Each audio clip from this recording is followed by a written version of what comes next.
Saudara-saudari yang terkasih di dalam Kristus, selamat pagi. Salam jumpa lagi dalam Sabda Siap Saji, Jumat 12 Desember 2025, hari biasa pekan kedua Advent. Marilah kita berdoa. Nama Bapa dan Putra dan Roh Kudus. Amin. Allah Bapa yang Maha Kuasa, kami bersyukur karena Engkau selalu mengasihi kami. Mampukanlah kami menanggapi sabda Putra-Mu yang membawa kami pada keselamatan dengan pengantaran Tuhan kami Yesus Kristus Putra-Mu yang bersama dengan Dikau dalam persatuan Roh Kudus hidup dan berkuasa Allah sepanjang segala masa. Amin. Tuhan bersamamu dan bersama Roh-Mu. Inilah Injil Yesus Kristus menurut Matius. Dimuliakanlah Tuhan. Yesus berkata kepada orang banyak, dengan apakah akan kuumpamakan angkatan ini? Mereka itu seumpama anak-anak yang duduk di pasar dan berseru kepada teman-temannya, kami meniup seruling bagimu, tetapi kalian tidak menari. Kami menyanyikan kidung duka, tetapi kalian tidak berkabung.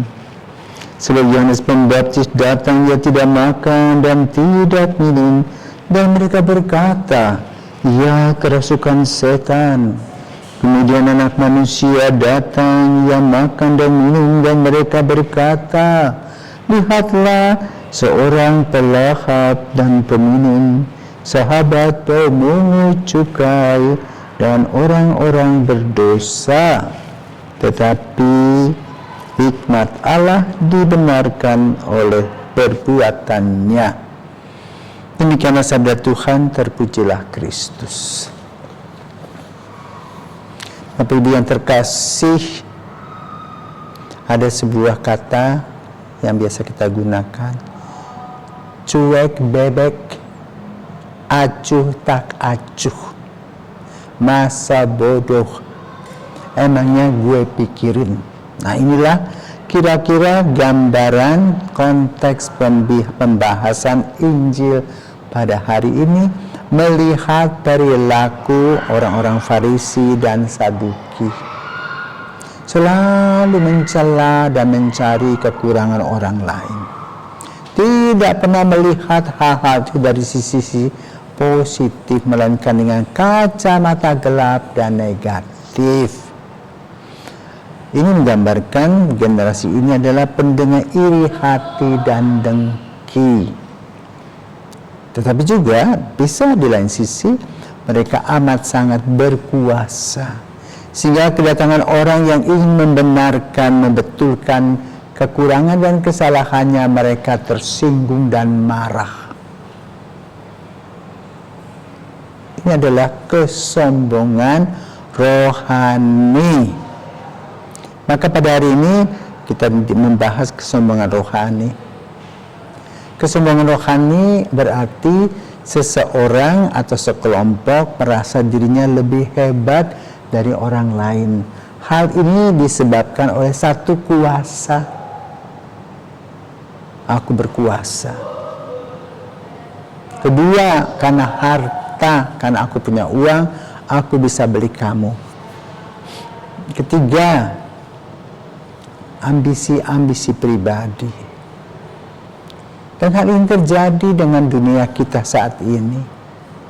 Orang berteriak-teriak pada saat musibah, tidak ada yang dengar. Masa bodoh. Hati sudah menjadi tumpul. Dosa rasanya tidak dimiliki lagi oleh kita sebagai manusia. Kenapa kita sudah berkuasa? Seolah-olah kita bisa menggantikan Tuhan. Kita bisa berbuat apa saja. Kenapa kita berpakaian lengkap, entah sebagai pejabat negara, sebagai pejabat agama, kita mabuk dan lupa diri. Maka Injil pada hari ini mengingatkan kita agar kita minum air putih kembali. Bukan mabuk-mabukan. Bukan mabuk harta, mabuk kuasa. mabuk ambisi, tapi sadar bahwa kita memerlukan Allah. Allah saja dicuekin, apalagi manusia. Mentalitas inilah harus dirubah. Maka lalu Tuhan berikan kepada kita sebuah evaluasi dan refleksi melalui apa yang disebut dengan bencana alam.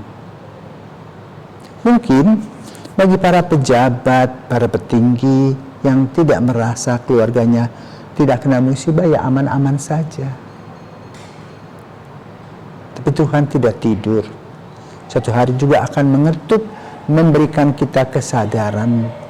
Sebagian dari keluarga kita kena musibah, baru sadar bahwa kita sudah meracuni orang, sudah berbuat jahat kepada orang, sudah mencokok orang lain, ya, juga mencucuk hidung dalam kehidupan kita sehari-hari. Dan ini terjadi dimanapun terjadi, di segala bidang kehidupan yang perlu kita refleksikan. Maka mari saudara terkasih, kita datang kembali kepada Tuhan, mohon ampun atas segala dosa, menyesal atas segala dosa dan perbuatan kita serta pikiran kita, dan membiarkan orang lama menderita. Hati menjadi tumpul dan kebal. Maka mari kita datang kepada Yesus untuk Yesus bersihkan, agar hati nurani kita menjadi sensitif, tahu di mana yang benar, di mana yang salah, sehingga kita bisa berjalan dengan tenang, penuh harapan, dan merangkul semua orang yang berbeban berat. Mari kita berdoa kepada Tuhan Yesus. Tuhan Yesus, situasi kami sering membuat kami lelah melihat tingkah pola orang-orang yang Kau berikan sebagai pemimpin. Jenuh. Maka mereka dengan tak acuh melaksanakan tugas mereka. Mereka sudah menikmati dengan mengumpulkan harta dan kuasa, tapi mereka tidak peduli kepada kami yang miskin. Maka gerakanlah hati mereka Tuhan, dan kuatkanlah hati kami orang-orang kecil ini, agar kami boleh tetap memegang Engkau sebagai sumber kekuatan kami, sehingga kami dibebaskan dari segala bencana dan rencana yang kurang baik dari mereka. Tuhan, Engkau adalah andalanku. Amin.